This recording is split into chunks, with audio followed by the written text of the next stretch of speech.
Bismillahirrahmanirrahim. Assalamualaikum warahmatullahi wabarakatuh. Innal hamdalillah nahmaduhu wa nasta'inu wa nastaghfiruh wa na'udzu billahi min shururi anfusina wa min sayyiati a'malina may yahdihillahu fala mudhillalah wa may yudhlil fala hadiyalah. Asyhadu an la ilaha illallah wahdahu la syarikalah wa asyhadu anna Muhammadan abduhu wa rasuluhu la nabiyya wa ma rasula ba'da amma ba'du. Qala Allah Ta'ala fil kitab al-karim, a'udzu billahi minasyaitonir rajim. Ya ayyuhalladzina amanu la tantahidu aba'akum wa ikhwanakum awliya'a in istahabbul kufra 'alal iman wa may yatawallahum minkum fa ulaika humudz zalimun. Shadaqallahul azim. Alhamdulillah, segala puji bagi Allah Subhanahu wa taala, memberikan kesehatan kepada hamba pribadi dan juga saudara-saudaraku dimanapun engkau berada, sebangsa dan setanah air. Belum lama ini masih melanjutkan video yang sebelumnya, yaitu juga mereview tentang video abi saya, yaitu Saifuddin Ibrahim di YouTube, yang mengajak kami untuk bertobat. Nah, semula memang kagum terhadap abi begitu luar biasa, ya, energik, ya. Namun pada saat ini ingin mengkoreksi tentang apa yang abi ucapkan di dalam video itu, karena abi mengutip ayat di dalam Alkitab, yaitu Kisah Para Rasul pasal 3 ayat 19, yaitu dijadikan sebagai dasar dan mengajak kami untuk bertobat, menerima Yesus sebagai Tuhan dan Juru Selamat. Dalam nama Yesus Kristus, Tuhan dan Juru Selamat, kembalilah dan bertobatlah. Kisah Rasul 3 ayat 19. Karena itu sadarlah dan bertobatlah supaya dosamu dihapuskan. Karena itu sadarlah dan bertobatlah supaya dosamu dihapuskan, di dalam video itu. Namun sebagai manusia, ya, yang dikaruniai oleh Allah Subhanahu wa taala berupa akal sehat, kita semua saudara-saudara termasuk saya meragukan kebenaran ayat tersebut sebagai ajakan Yesus untuk bertobat dan memohon ampun kepadanya sebagai Tuhan dan Juru Selamat.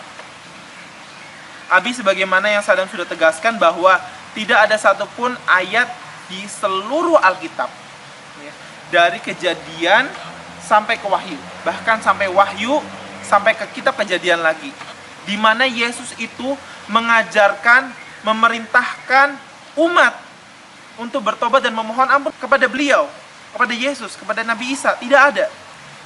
Jadi kalau abi menggunakan Kisah Para Rasul pasal 3 ayat 19 untuk mendukung pertobatan, memohon ampun kepada Yesus, mohon maaf, sudah pasti abi salah tafsir. Sadam mengambil kutipan dari ayat yang abi sampaikan, dan Sadam benar-benar mempelajarinya dengan serius, dan juga mengambil dari bukti-bukti otentik dari sejarah yang ternyata sangat mudah untuk dipahami, gitu ya. Dan tidak perlu seseorang untuk ikut sekolah pendeta yang tinggi untuk memahami konteksnya. Cukup menggunakan nalar dan akal sehat, gitu. Karena jika pada prinsipnya kitab suci itu ditulis untuk digunakan untuk petunjuk sebagai manusia, maka sudah layak manusia bisa mengikuti kitab suci tersebut. Namun apa yang sedang melihat abi, malah abi menjelaskan ayat itu tidak seperti apa yang seharusnya ayat itu katakan, tidak sama dengan apa yang abi sampaikan dan ajakan abi. Ini berbeda, karena Sadam akan memperlihatkan kepada abi saat ini bahwasanya abi salah kaprah dalam menyampaikan konteks daripada Kisah Para Rasul pasal 3 ayat 19. Maaf kalau Sadam harus terpaksa untuk menyampaikannya. Abiku sayang, di dalam ayat 19 di atas berada di dalam konteks yang berjudul Khotbah Petrus di Serambi Salomo. Itu bisa dicek di Alkitab, yaitu pasal 3 ayat 19 sampai 26. Izinkan Sadam untuk memberikan penjelasan dan juga menganalisa dari ayat-ayat yang sudah abi lontarkan kemarin. Yang pertama, khotib Petrus adalah orang Yahudi, seperti Nabi Isa atau Yesus. yang setiap hari bertobat memohon ampun kepada Allah. Kemudian yang kedua, jamaah yang mendengarkan khotbah Petrus adalah orang-orang Yahudi yang setiap hari bertobat memohon ampun kepada Allah. Kemudian yang ketiga, khotib Petrus berkhotbah di Serambi Salomo, bagian dari Baitullah, tempat berkumpul umat Yahudi untuk bertobat memohon ampun kepada Allah, bukan kepada para penyembah berhala seperti di Korintus ataupun di Roma. Keempat, selanjutnya adalah Baitullah berada di Yerusalem, kota suci umat Yahudi, tempat berkumpul seluruh umat Yahudi dari seluruh penjuru dunia untuk bertobat memohon ampun kepada Allah. Kemudian yang kelima, ya, oleh karena itu abiku, berhentilah melakukan pembingungan kepada umat, yaitu di Kisah Para Rasul pasal 3 ayat 19. Yang pertama adalah, satu, itu adalah ajakan khotib Yahudi.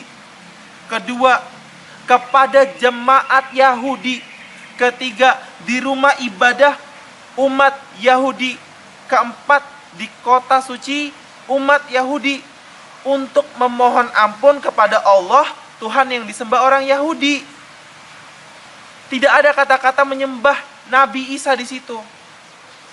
Jadi abiku, saya ulangi lagi dan mohon dengarkan. Jadi yang pertama, khotib Petrus bukanlah uskup, pastor atau pendeta yang mengkhotbahkan pertaubatan, memohon ampun kepada Yesus, memohon ampun kepada Yesus sebagai Tuhan dan juru selamat di Baitullah. Kemudian yang kedua, khotib Petrus tidak sedang berkhotbah di gereja, tempat penyembahan Yesus sebagai Tuhan dan juru selamat, nyembah berhala. Bukan. Kemudian yang ketiga, fakta yang ketiga, khotib Petrus berkhotbah di Yerusalem, kota suci umat Yahudi, bukan di kota para penyembah berhala seperti di Korintus maupun di Roma. Selanjutnya abiku, jangan salah tafsir lagi. Perhatikanlah kesimpulannya. Jadi ini sangat penting abiku, bahwasanya bukti otentik yang pertama adalah Kisah Para Rasul pasal 3 ayat 19 ini adalah ajakan khotib Petrus kepada jamaahnya, orang-orang Yahudi untuk senantiasa bertobat memohon ampun kepada Allah atas segala dosa-dosa mereka. Kemudian yang kedua, tidak ada secuil pun petunjuk bahwa khotib Petrus itu mengajak umat Yahudi di Baitullah untuk bertobat memohon ampun kepada Yesus sebagai Tuhan dan juru selamat. Tidak ada secuil petunjuk dari khotib Petrus di ayat yang abi kutip tadi. Kemudian yang ketiga, tidak ada secuil pun fakta sejarah selama 21 abad dari zaman Yesus sampai sekarang ini, hari ini, yang menunjukkan bahwa pernah terjadi di Baitullah, jemaat Yahudi bertobat memohon ampun kepada Yesus sebagai apa? Sebagai Tuhan dan juga juru selamat. Abiku, marilah kita buka hati kejujuran dan juga hati nurani abi dengan akal yang sehat. Maka ini adalah sebuah ajakan yang fair. Abi mengajak Sadam, Sadam mengajak abi. Sadam siap ikut abi jika abi berbicara dalam kebenaran. Sadam dibaptis pun siap. Namun abi, kami memohon, umat-umat memohon, tidak ada yang membenci. Kami sangat merekomendasikan abi untuk bertobat memohon ampun kepada Allah dan bersyahadat kembali. Marilah abi, kita sebagai manusia memang fitrahnya untuk mencari kebenaran. Karena kebenaran menunjukkan kita kepada sesuatu yang membahagiakan di hati kita. Maka dari itu abi, semoga Allah Subhanahu wa taala selalu menjaga abi. Semoga Allah Subhanahu wa taala juga mengizinkan abi diberikan karunia hidayah kembali ke jalan yang benar. Ihdinas siratal mustaqim. Terima kasih. Wassalamualaikum warahmatullahi wabarakatuh.